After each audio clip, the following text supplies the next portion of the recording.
Welcome to this week's edition of Sun News at Noon. I'm Katie Walker. And I'm Keziah Philpott. Thanks for tuning in.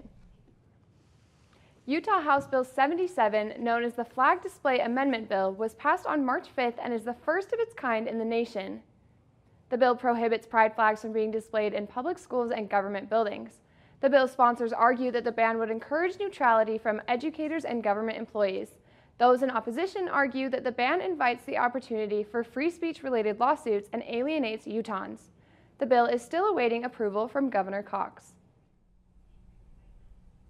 Protesters filled the streets of Washington County on Saturday to take action against state and federal policies being put forward that exceed the legal authority of the Trump administration. Together Works Southern Utah organized the protest, which was inspired by the national 50-51 movement, which stands for 50 protests, 50 states, 1 movement. They intended to reach the community members of St. George and an executive overreach. The organization plans to host more gatherings and become a nonprofit organization to build awareness around government officials overstepping their authority.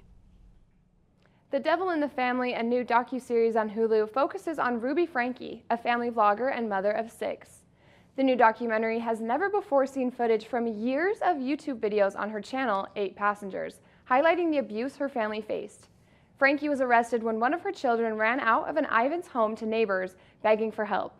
The children were malnourished and had visible burns and bruises on their body. In February, Franke was sentenced to 4 charges of second-degree aggravated child abuse.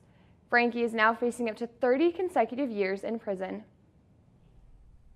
Dyeing Easter eggs might be off the table this year due to the rising prices of eggs. The United States Department of Agriculture said egg prices have increased 53% and are expected to rise another 41% this year due to the bird flu epidemic. Eggs to reset them in, the price just keeps on going up and up and up.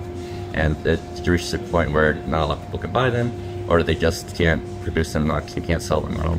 It's mostly because of the avian flu. A lot of chickens die for that, so they have a lot less stock to go off. And since the demand of eggs is always high, always been high, students have sometimes bought a lot less eggs when they get more expensive. When the eggs expire, we don't throw them away. We normally give them to dine-in services because they're normally good for a couple more days before their due date. But we can't legally sell them when they're expired. You have had an issue with them eggs being more expensive and us having to basically give them away for free to dining services and having a loss on them. The highest they've been is about $9.59 this year. Hopefully, in the next couple of weeks, we were told that the manufacturer is supposed to bring the prices down by about 15 to 20%. So if that happens, the egg prices will drop for a couple dollars. It'll help our margins, help the students have cheaper options.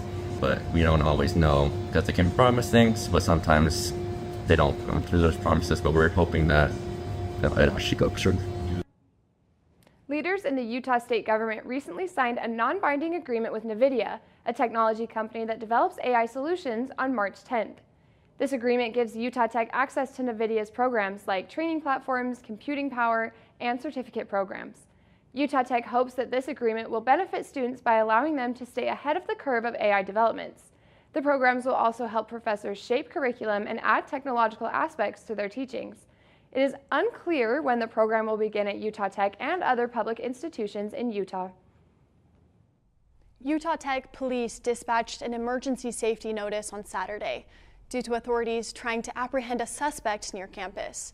Around 9:30 p.m., an email was sent out to students informing them that a white male around 6 feet tall was spotted within the off-campus perimeter. Students were advised to stay inside and remain alert. At 11:30 p.m., a follow-up email was sent out saying the incident had been resolved. Authorities are reminding students to travel in groups, stay in well-lit areas, and use campus services to ensure your safety. Utah Tech also offers police escorts to your car or dorm if feeling unsafe.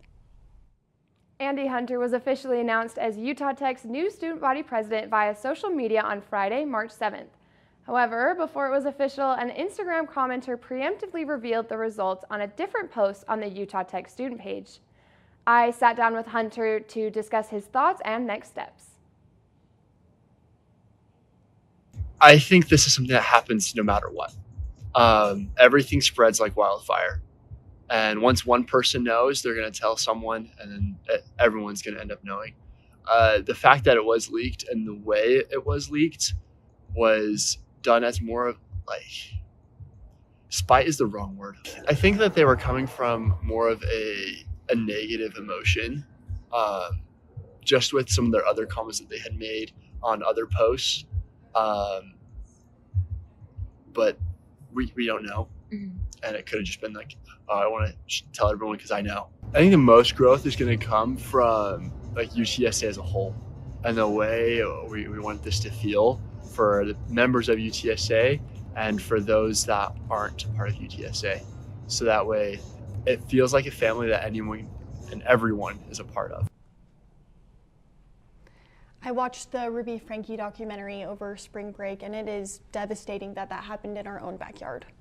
Yeah, I haven't seen the video or the documentary yet, but I used to live right out past where the Ivins home is located. So every day on my way home from school, I would drive past their home, and it's really chilling to know that the acts that were committed were so close to Utah Tech. Coming up after the break, sports anchor Katie Phipps will bring you all of the latest Trailblazer highlights. If you haven't seen Utah Tech University lately, chances are you haven't seen it at all. With hands-on polytechnic learning across 300 academic programs, 30 new and renovated state-of-the-art facilities, the most affordable university tuition in the state, and 300 days of sunshine. Why look anywhere else? Discover why Utah Tech was recently named one of Education Magazine's 10 prominent universities and colleges to watch. Join us and experience the active learning, active life difference at Utah Tech. In the southwest corner of Utah, nestled among the towering walls of Zion National Park, is a place where stunning scenery is your constant companion. Here, 2,400 square miles combine for a vast playground. We are a place to immerse yourself, to lose yourself, to find yourself. We are Greater Zion.